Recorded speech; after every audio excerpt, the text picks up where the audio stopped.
I'm going to move to our three speakers. And our first speaker is Professor Alison Young. Alison is the Francine McNiff Professor of Criminology in the School of Social and Political Sciences at the University of Melbourne.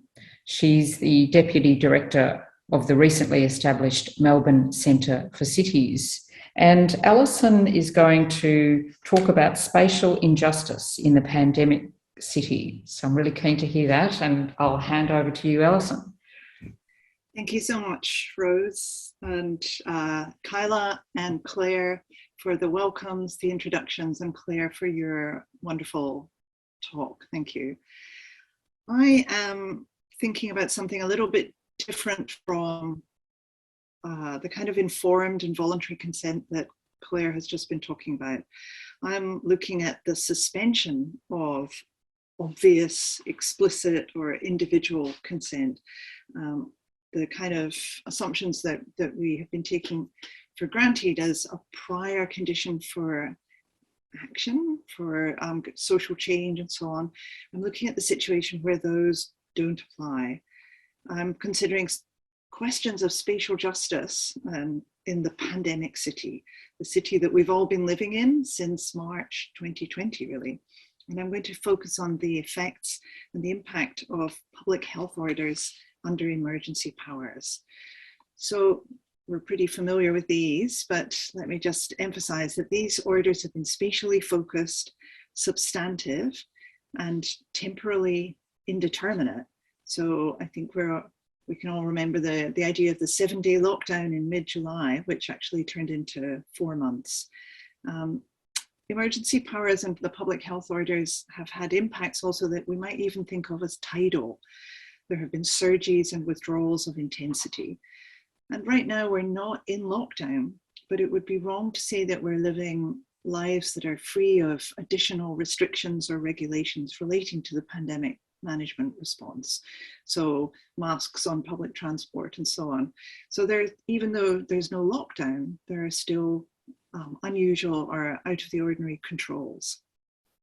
There's a complex relationship between citizens and their government, in which citizens submit to being regulated and governed, policed, punished, and so on.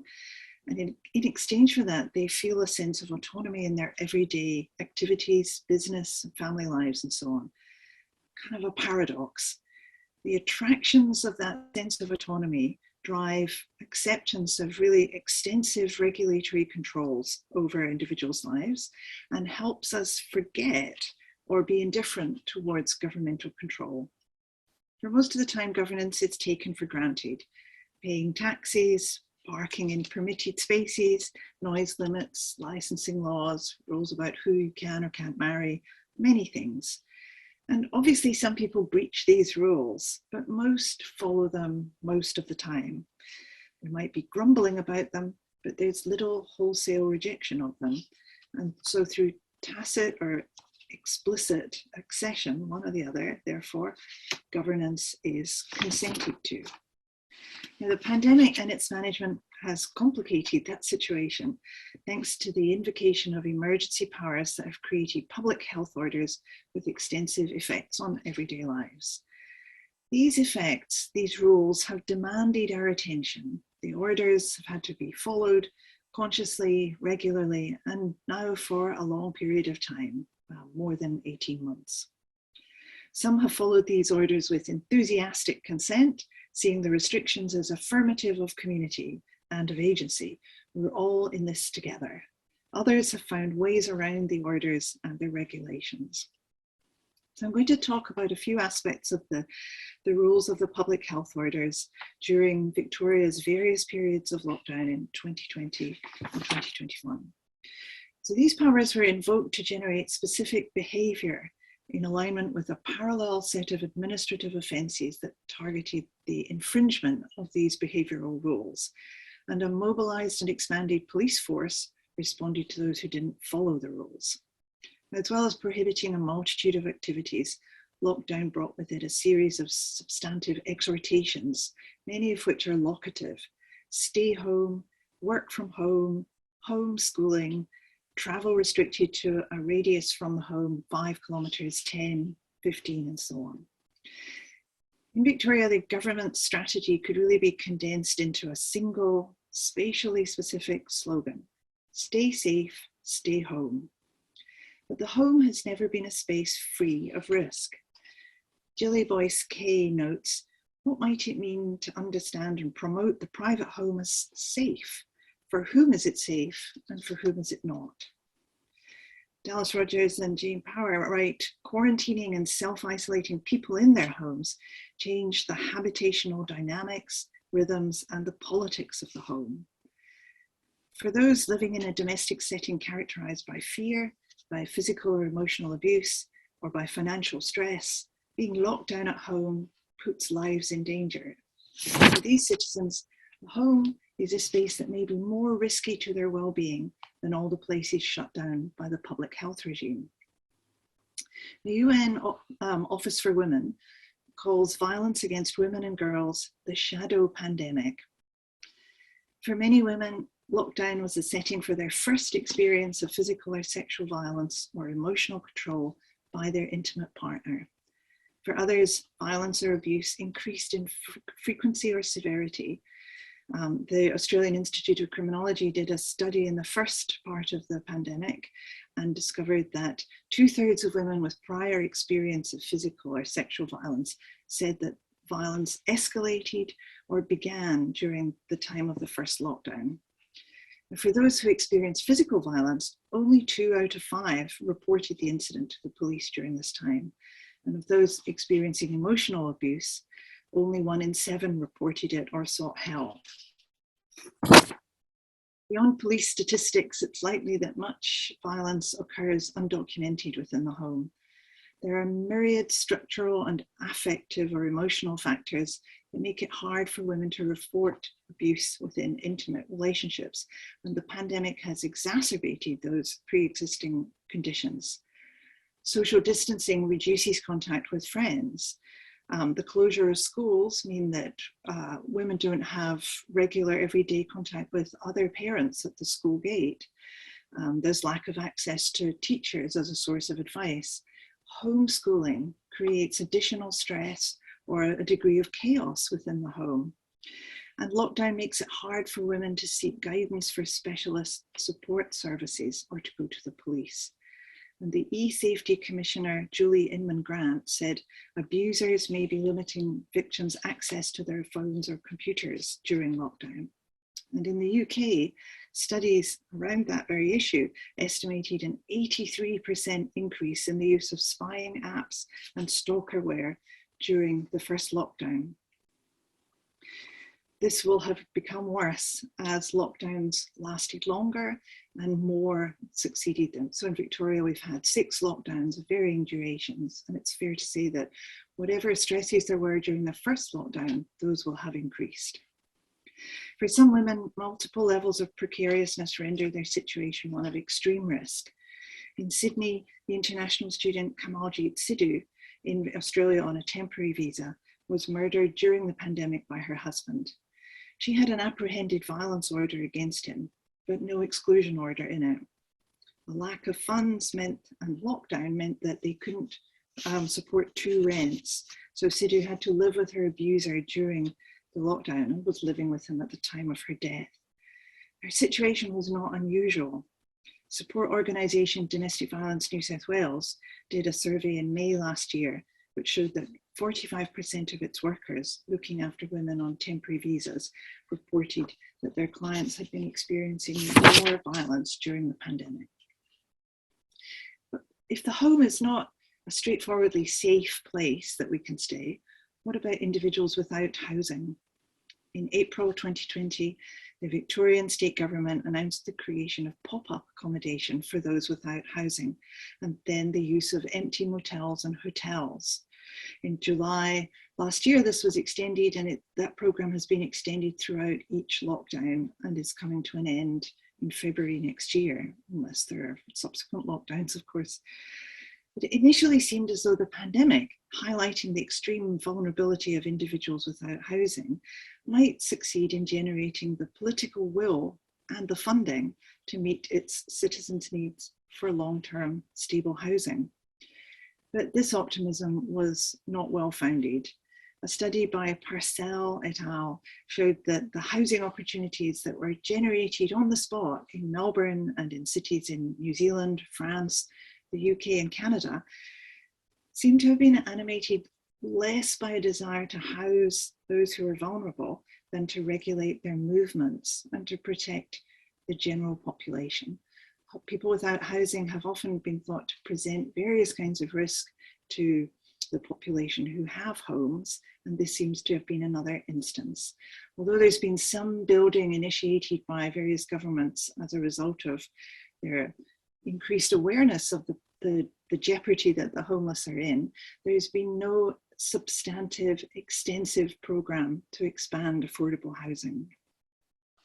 Now, in addition to using hotel rooms for accommodating those without stable housing, hotels have been used for quarantine and detention, a different kind of home. Individuals flying into Australian cities were required to spend 14 days under supervision in quarantine hotels. You'll all be familiar with what happened in the Ridges Hotel when health procedures were bypassed and the second wave in Victoria was seeded from that hotel.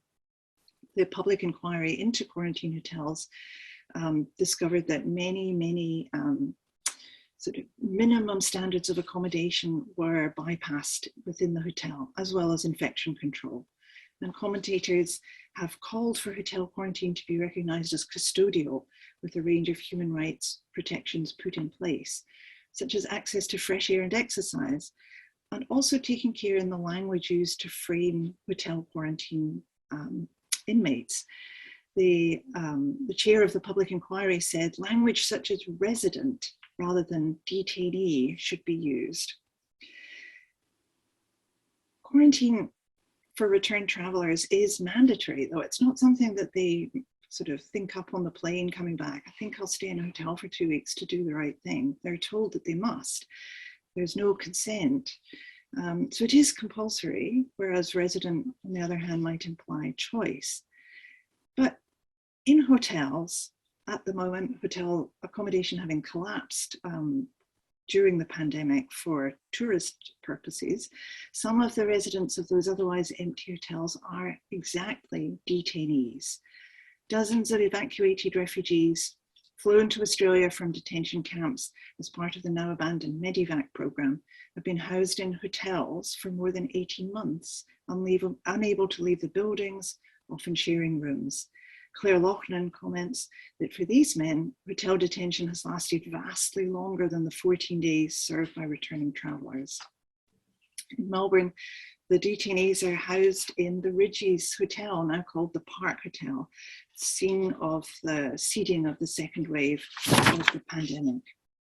Now, where the hotel quarantine inquiry report emphasised the need for fresh air and exercise, refugees live without access to those, despite having been characterised as suffering a range of health conditions meriting their evacuation in the first place.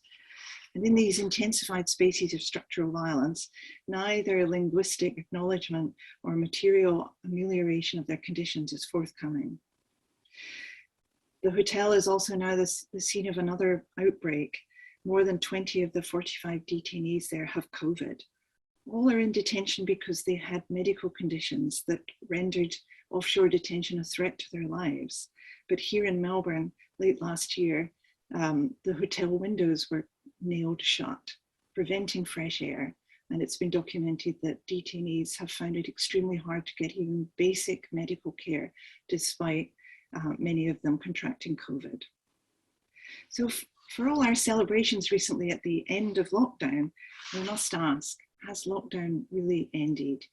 For those living in situations of violence, for those in hotel detention, for those without stable housing, lockdowns of various kinds still seem to apply. So Bianchetti and his colleagues write that the city of quarantine is a definitively unjust city. And that makes me want to ask, what would be a spatially just post-pandemic city? In the future, what are the ethical dimensions of lockdown for its citizens, for those living in abusive homes, for those without housing, and for those in detention? what spatial arrangements should we imagine and consent to as part of pandemic management responses? Thank you. Thank you, Alison. That was really thought-provoking. I'm sure that people have questions, and if you would like to pop them into the question and answer, I'll keep an eye on them, and we'll combine them all at the end of the three speakers. So we won't go to them now, but that was wonderfully insightful and certainly got us thinking. And I'm going to now introduce the next two speakers who are going to talk about surveillance technologies, considerations of consent in COVID-19. And these two speakers are Gabby Bush, who is the Program Manager at the Centre for Artificial Intelligence and Digital Ethics, and Dr. Simon Coughlin, who is a moral philosopher and a Senior Research Fellow in the Centre and the School of Computing and Information Systems. So I will hand over to Gabby and Simon. Thanks so much. Thank you, Claire. Just share my screen.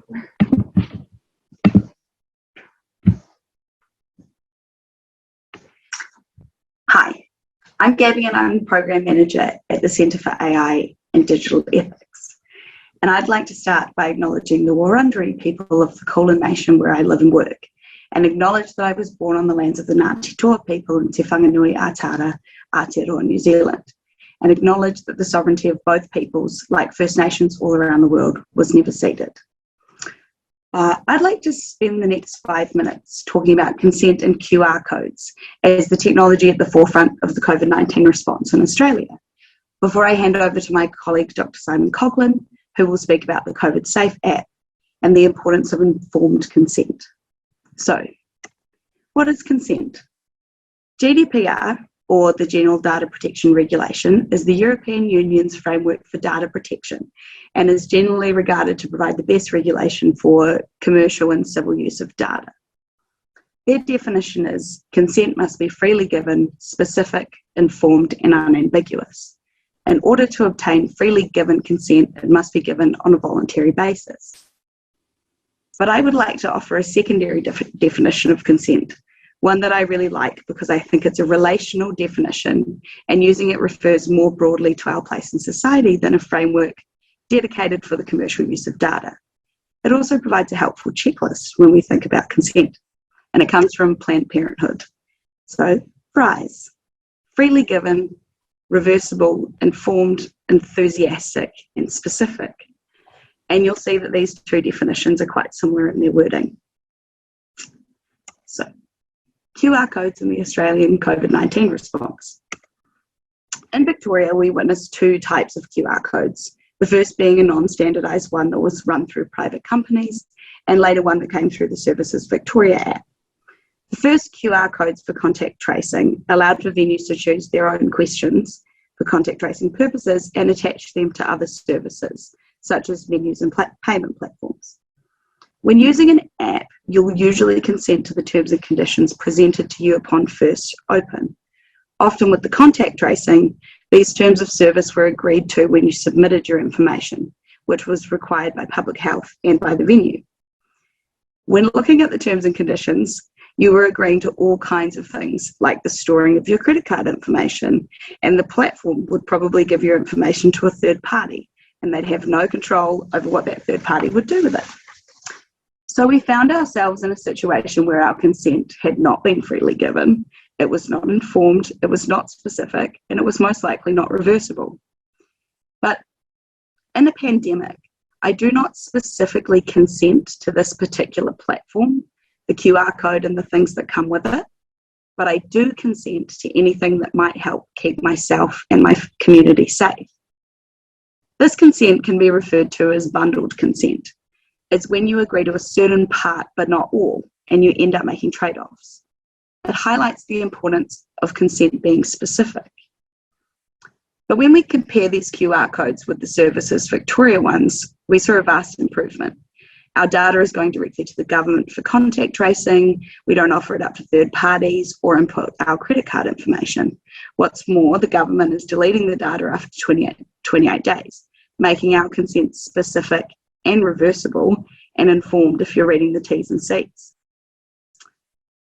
In a recent study, researchers from UTS and RMIT have written this, which I think is a pretty reasonable explainer of the trade-offs we've made. In a sense, the boundaries of individual privacy are being redrawn in the interests of public health, with people being asked to make trade-offs by relinquishing some privacy to save lives. And this is when our consent is freely given and enthusiastic, provided you've opted to see the greater good as the ultimate driver. These choices are about our participation in society and the social contract. We give our consent because we care about those around us. In terms of consent, the now everyday act of scanning your QR codes shows an active engagement from the citizens. Every time you sign in, you're immediately aware of the process. But like QR codes in a pandemic, digital technology is now not something we can opt out of. The idea of our consent can be freely given or enthusiastic in a world where every service we access, almost every person we meet, and most of the jobs we have are inextricably tied to the internet and the platforms and apps that come with it. So we click I agree because we have to agree. So I said that I liked the Fry's definition of consent, but when we apply it to technology, there's a long way to go. So I'd like to thank the Ian Potter Gallery for providing this forum for discussion. And I'll now hand over to my colleague, Simon Coughlin, who will talk more. Thank you very much, Gabby. Gabby's touched on the idea that genuine consent needs to be informed, and Claire talked about that in her talk as well. So I just want to say a little bit more about the idea of informed consent in the context of the pandemic and some new technologies which have emerged. Of course, sometimes freedoms can be justifiably limited, as we see in pandemics like this one. Still, informed consent can be important even in crisis situations. Typically, the informed part of informed consent implies providing relevant facts. Relevant facts include the benefits and the risks of consenting to something. For example, in the use of tracking or tracing technologies for public health, a relevant fact is how the data is collected and how it will be used and stored. Informed consent as a moral idea also requires that information be presented in a clear and understandable way, including to people who are not tech savvy and people who are marginalised. Ensuring good understanding can require dynamic consent. Dynamic consent involves assessing a person or a group's level of understanding and then responding so as to improve it when necessary. Now, the COVID Safe app, which you'll remember was introduced last year, was strongly promoted by the Australian government to aid in contact tracing. Although the app was voluntary, it was a novel technology for most people, and there were a number of relevant facts that were, at least initially, not well understood by many. So, for example, some Australians did not understand how the app enabled tracing, such as whether it tracked a person's location or not. Moreover, its potential impact on privacy was initially unclear to people. A belated release of the app's code for public scrutiny meant that its potential risks and benefits were not well understood by the public when the app was first rolled out. In the context of surveillance technology and COVID, I now want to ask the question why informed consent might be important, and I'll discuss three interrelated reasons for it being important. So one reason is related to the success of the technology itself. Although the Australian public, on the whole, had a sense of solidarity in the pandemic, it was still important that people were able to weigh up as individuals the public health benefits of technologies against other risks, such as risks to their privacy and risks of surveillance creep. Limited understanding, plus some government over-promising on the benefits of the app, contributed to COVID Safe's poor uptake. In a liberal democracy like Australia, public discussion can be critical to acceptance. It's also important for generating better, safer, and more effective uses of technology. And those points are related to the second reason for the need for informed consent, namely trust in technology and in the government's use of technology. So in the present case, there was a background of some distrust, both in technologies, certain new technologies, and in governments. And we can recall the robo-debt example there as an illustration. Trust often requires transparency. For example, long-term trust may require that certain state governments be transparent about the fact that they stored QR code data on Amazon and Microsoft servers, which are potentially subject to foreign laws that might affect people's privacy. The World Health Organization has spoken of the importance of trust for successful COVID vaccination. And they said the public mistrust might affect both vaccine uptake and adherence to other important public health measures, which can have an enduring effect on public cooperation. But I also want to say that ensuring trust is an ethical requirement. And this brings me to the third and final reason for the importance of informed consent. There were breaches of trust during the pandemic. For example, the people of Western Australia were told that their QR code data would be used only for contact tracing. But subsequently, the police accessed some of the data for a criminal investigation. This breach of trust and lack of transparency naturally leads to a feeling of being duped and of not being treated as an autonomous adult. Some words here from the bioethicist Margaret Somerville will bring together some of the thoughts that I've outlined. She says, blind trust of the sort, trust me because I know what is best for you, will not work to combat COVID-19. Dealing effectively with the virus requires earned trust. Trust me because I will show that I can be trusted. Earned trust demands honesty, integrity, transparency, and the courage to say, I don't know, rather than dealing with the unavoidable uncertainty by converting it into false certainty. It also demands accepting warranted blame and apologising. Earned trust requires mutuality. When it is earned by our decision makers, we must confer it, Somerville says. So in tackling COVID-19, individuals may sometimes justly refuse to embrace, enthusiastically or otherwise, certain technologies. Disproportionate or non-transparent surveillance is an example where withholding consent may be warranted or even required. On other occasions, we may have a duty to reciprocate by consenting to the fair and transparent adoption of technologies by governments and by our fellow citizens. And I'll stop and pass back to you, Claire. Thank you, Simon. I think you need to unshare your screen. There you go.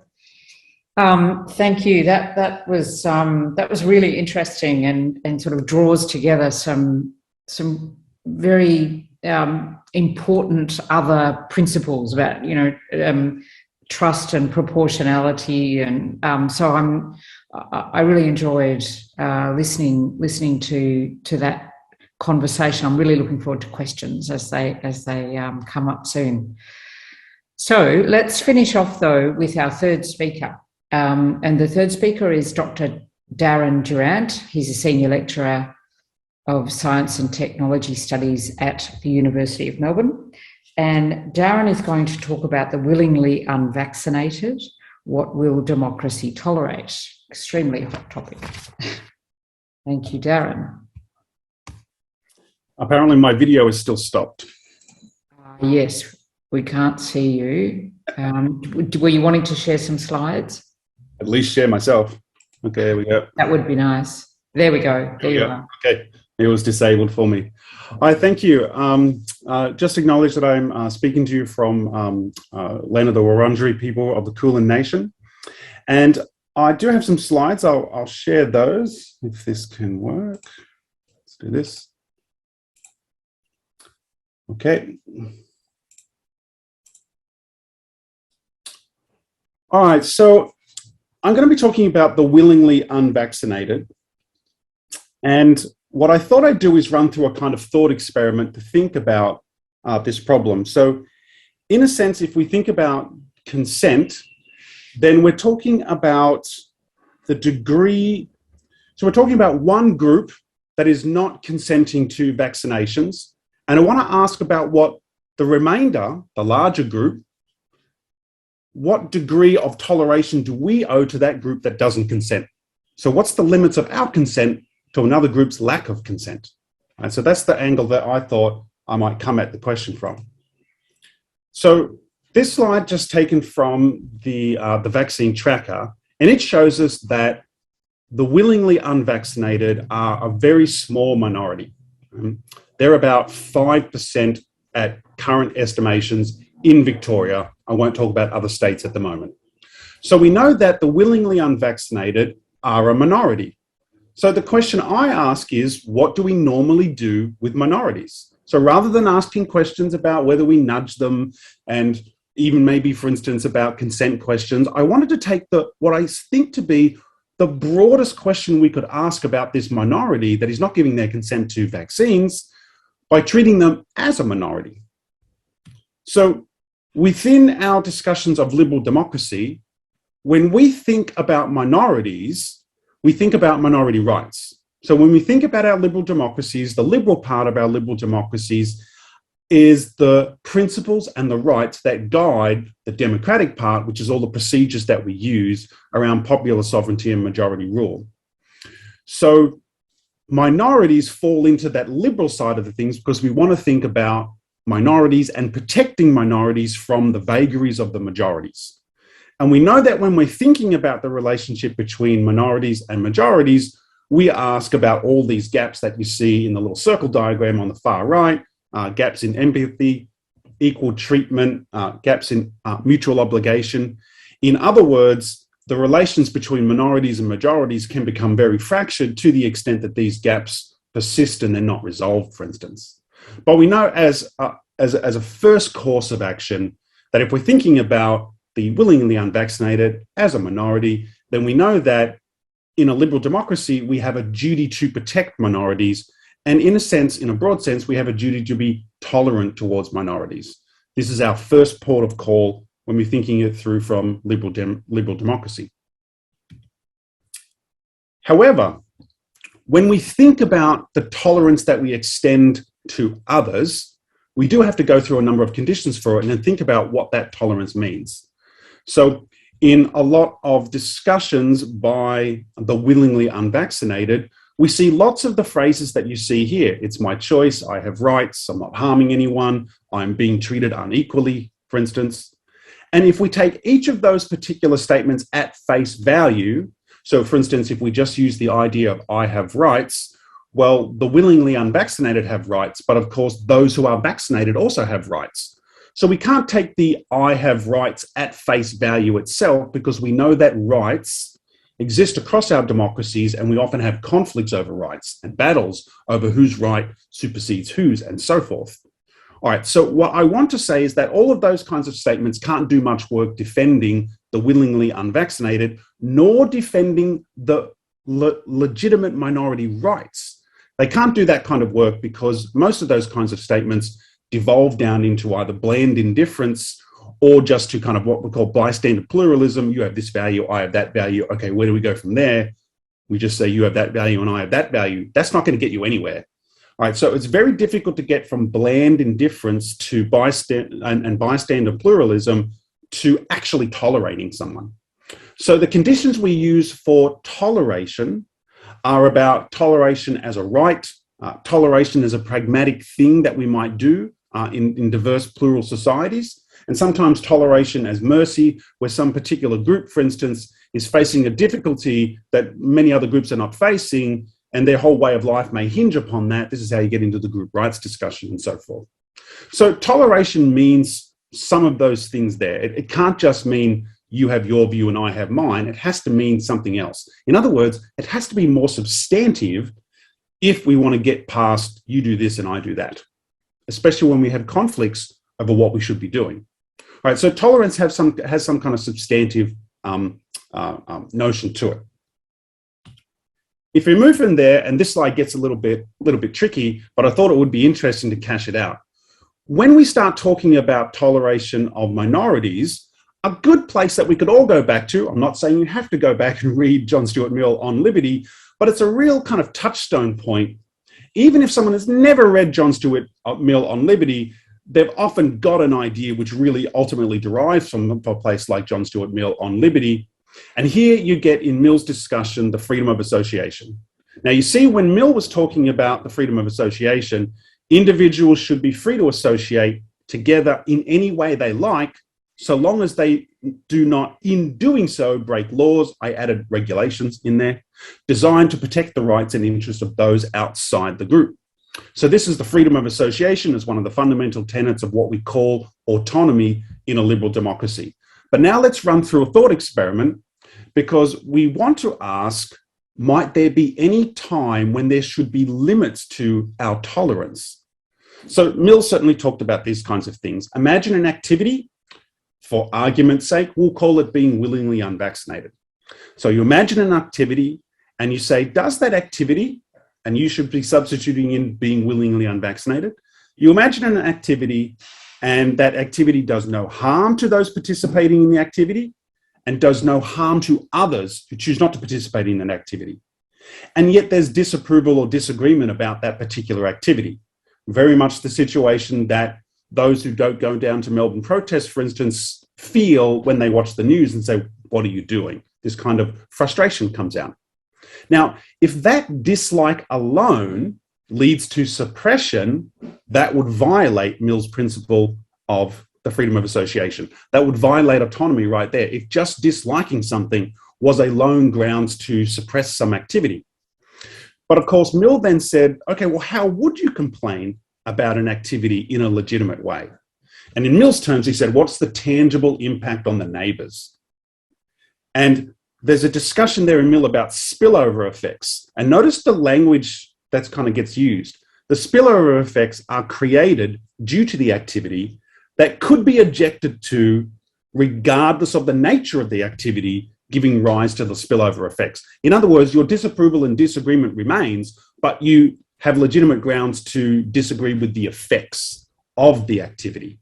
So for Mill, that's how you got into the question of where might be the limits of our tolerance. And there's a couple of provisos that Mill attached to the idea that we all deserve our own autonomy.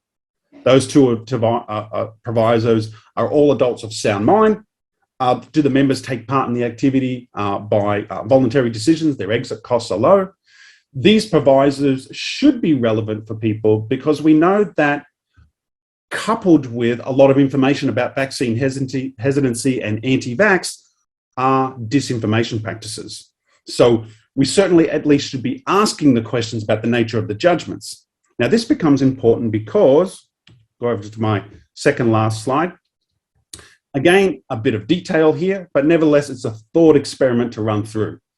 Maybe we're thinking we've got a prima facie case that because of spillover effects of being anti-vax or being willingly unvaccinated, it's visiting some harm on the majority. And so it's a prima facie case to ask about the limits of our tolerance.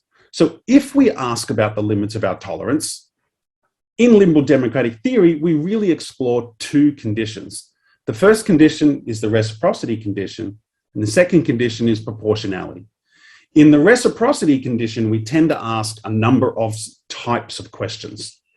We can ask about autonomy. We can ask whether there are failures to promote autonomy by the minority group in question. And when we ask that particular question, we're really going back to Mill again, and we're saying that autonomy is not just having a question and being the author of your own views, it's also about critical self-reflection and critical reflection. And so if there's spirals of distrust that are based upon misinformation and disinformation, we do wonder whether the autonomy condition that the minority would owe to the majority is being met. Right? So that's one question we could ask. Another might be pragmatic conditions. Pragmatic conditions would be to say, you know, first blush, tolerance should be the way to go. We should try and persuade. We should try and liberalize, as some philosophers would say. But maybe if there's a real danger from tolerance, then intolerance is warranted. Now, notice on that pragmatic condition, you simply cannot avoid a substantive notion that maybe our democracies are science and technology infused, that our liberal democracies have grown to the point where the information that we get from science and technology is relevant to our moral judgments and our value judgments. So you can't really avoid that substantive judgment. So in other words, you can't just completely say something like, well, you have your view and I have my view. Right? It's not really compatible with how our liberal democracies have actually, in fact, developed. Another condition you can ask is burden shifting. And I think this one is quite interesting. The reason why it's interesting is because it suggests one way of thinking about mandates. When you get this idea that a vaccine mandate is, for instance, a necessary violation of autonomy, there is another way of looking at mandates if you're asking about the limits of our tolerance of the willingly unvaccinated. The other way of looking about mandates is to say something like, where should the burden of being intolerant fall? Should the burden of intolerance fall on individuals who may be relatively powerless? And what happens if the burden of intolerance falls inequitably on individuals who are relatively powerless? The normal thing is to say that if any entity in our world is going to have the burden of intolerance, it should be the state. In other words, the state is big and mean and ugly enough to carry that particular burden of intolerance. Right? So one way of thinking about mandates is it's the state carrying the burden of intolerance rather than shifting the burden down to individual citizens, or for instance, individual businesses. We can also ask a proportionality condition if we're asking about limiting tolerance. The proportionality condition can be, is there a distinct connection between our response to an activity and what kind of measure that we want to have, or how we see the nature of that particular activity. So we ask, is there a necessary connection between that? Again, we would ask about mandates. Are mandates necessarily connected to the activity that we're talking about? Right? The response should reduce the harm of the activity without necessarily being, it could be least harmful. So when we're asking the proportionality condition, we're asking about, has our particular response reduced the actual harm? Again, mandates are a good example here. And the last one might be that the least harmful is not necessarily the most ideal. It's very pragmatic. The least harmful response could be harsh, it could be lenient. It really depends upon the nature and the type of the activity that you're actually responding to. Here, all I've tried to say is that there are grounds for thinking about being intolerant towards the willingly unvaccinated if you think all these conditions have been met, if you think those reciprocity and proportionality conditions have been met. Right? The last thing that I have here is just the whole debate there about the degree of tolerance that we should all extend to the willingly unvaccinated is shaped by some much broader dynamics other than that just kind of political philosophy thought experiment. The top row of books here and the bottom row of books here have some kind of ideas about that. One is, just to go to the bottom right, is to think about autonomy itself. What happens if you think being in a dependency relation with others, so some person who is willingly unvaccinated and they're wary of being in a dependency relation with a medical professional and following their judgment, if that's thought to be shameful, well, Richard Sennett has a really great argument that says somewhere along the way, our culture went wrong by thinking that being in a dependency relation with others, such as authority figures, is somehow a shameful thing for the individual.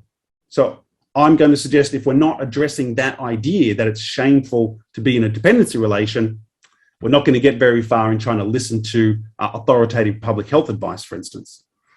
Another one is, as everyone watches the Melbourne protests, you're seeing this comment come out now about the idea that, well, they're not all far right. And one of the interesting things there is journalists cruise through the protests and they shove the microphone in someone's face and that person says, I'm not a neo-Nazi, I'm actually whatever they happen to say. There's a real big problem with that. Apart from the fact that it matches the idea of the journalist gets you a scoop because they reported what someone said on the street. The real big problem with that is called the celebrity interview problem. It's the fact that just because you go and ask someone, are you really accessing their authentic self? To assume that you're accessing their authentic self is methodologically fraught entirely. Another one, the last one I'll just mention here is, mainstreaming of right-wing views really gets in the way of having a legitimate debate about tolerance. And the other thing that gets in the way of having a legitimate debate about tolerance is simply that we assume that what we call autonomy and what we call authority relations necessarily trade off against each other. I'll say that they don't. That a proper understanding of autonomy relations and of authority relations realizes that they're in a constant synergism with each other. They're not in a trade-off relation by necessity. But I think the assumption that they are gets in the way of what we think about public health guidelines. Okay? That is all I have, actually. So I'll take the screen share off. I'm hoping I made my time. Yep, perfect. Thank you, Darren. That was super interesting. And there's a couple of questions here that I'll go to, and please feel free to put in any other questions. So the first one I think is related to Darren's from Kiri. A great way to look at it. Can you provide any examples of other minority groups that are the minority by choice or actions they've made versus something they had no control over? Yeah, I think that, minority group idea is a really interesting one. Yeah, there's obviously it's an analogy, right? So the analogy is not going to be perfect. The classic cases for minority rights are of traditional community groups, for instance, where someone has grown up into that, grown up into a religious group, grown up into a cultural group. The children didn't have any say over it, for instance. So this matches the classic one. And often those minority groups are described by, or they're defined by ascriptive characteristics: your race, your gender, your sex, your religion, for instance, etc. So there's obviously a disanalogy in my example, right? But all analogies work by moving along where the similarities go and dealing with what the dissimilarities are, right? So I guess my thought experiment is just saying, how far do we get when we think about the willingly unvaccinated by following the trails that we have when we talk about ascriptive minority groups, for instance? So I think that we get pretty far because it gets us into the toleration question. Yeah.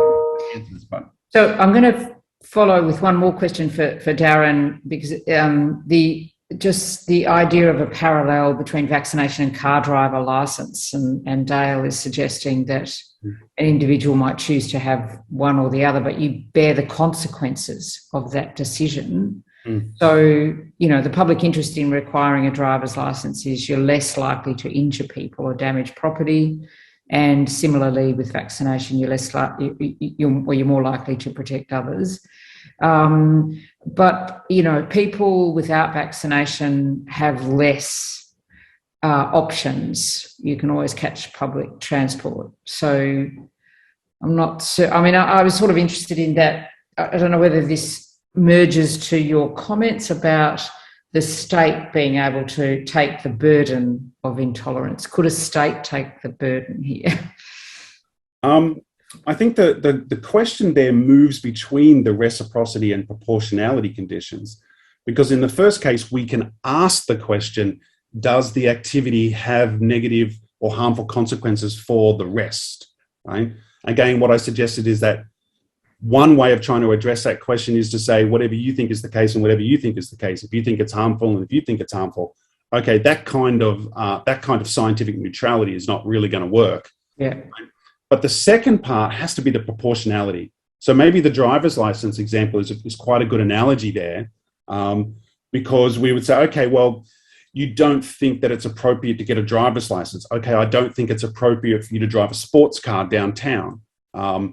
And is that a proportional response to someone who doesn't want to get a driver's license? See, so we just ask that question. Are our mandates a proportionate response to those who may be engaged in a harmful activity? Yeah. That's the thing. Yeah. And I'm going to, there's a question there for Simon and Gabby, but I'm going to, while I'm on this proportional response, go to Alison and ask, is the sort of, what are your views about the sort of safe, go home and be safe? Is that a proportional response? And it's clearly it's clearly unsafe for some people, but do you have ideas about how we can create better spaces differently, for different people?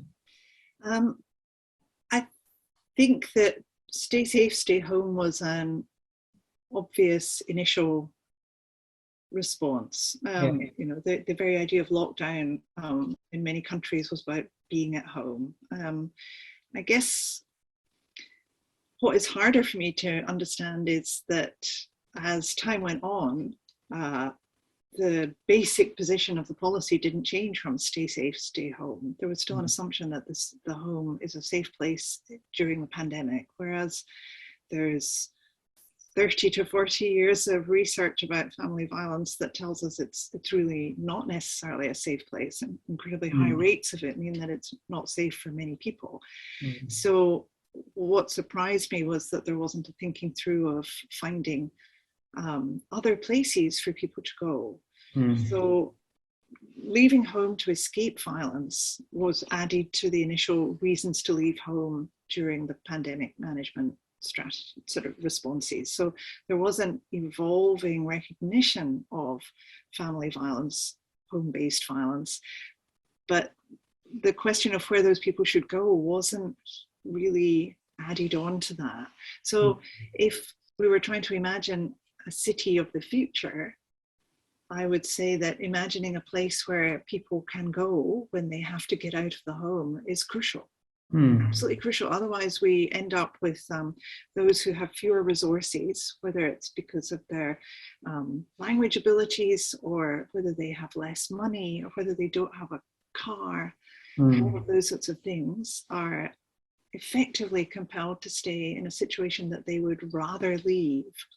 So they might then later be assumed to have consented to staying, whereas actually they simply didn't have options. A little like some of the cases you talked about, Claire, in your presentation, where patients had fewer options because those were not presented to them. So I think social policy can present options to citizens who need them, whether it's people who are homeless, or whether it's people who are medevaced detainees, or people in family violence. And that's what one of the bases of spatial justice post-pandemic, I think, will evolve.